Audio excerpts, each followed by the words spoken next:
The last meeting between these two, the She Believes Cup, Herc, back in early 2020, the U.S. winning that game 2-0. We talked about this matchup or potential matchup on the last edition of Fútbol Américas. Do you see this as a World Cup final preview? Absolutely. I mean, the numbers indicate it, right?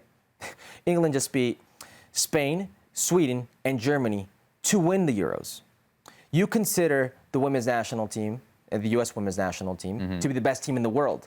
So they're clearly the best team in this hemisphere. You're going to pit up the two best teams in each hemisphere. This is clearly a World Cup final preview. You're going to see the cream of the crop, and the U.S. women will be tested. The U.S. women will be tested on foreign soil, because we know how good they are on American soil, but they'll be tested on foreign soil. Yeah, that's really the question for me here, though, because foreign soil applies to England as well, right?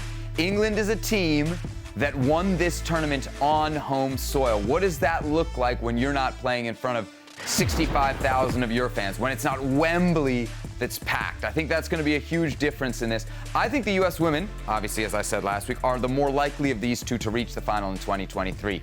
I don't know that England will be as dominant away from home. I think they were a little bit lucky to get past Germany in extra time, and I think really, if you look back at that Spain game, Herc, they really, really just got the job done against Spain at the end, and it's a Spain without Alexia. It was a Spain without Jenny Hermoso, and those players, Alexia will be very, very close. Her timing will be very close to see if she gets back in time for the World Cup. But I think Spain is a very, very good shout to be in the World Cup final in 2023. I do as well.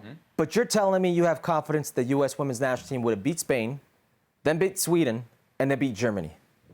Well, at the last World Cup, they beat Spain. No, stop talking about what happened in the last World Cup. Then they beat England. Then they beat the Dutch. This is a very young U.S. women's national team. This is a very new team. Yeah. It's not the same team. No, absolutely. And it's not the same team as in England either. Okay. England is a very different team from... But England just won the Euros. No, totally, I know. And I'm actually contributing to your point here to say that England has changed a lot, not just from 2019 when the U.S. beat them in the semifinals, but also from that She Believes Cup game, right? Neville was the coach. Serena Wiegmann's now in charge. The U.S. looked totally different as well. So it'll be a very, very interesting game. That, no doubt about it. A sold-out Wembley on October 7th for the USA against England will be a lot of fun as our coverage, of the women's game continues here on Fútbol Américas.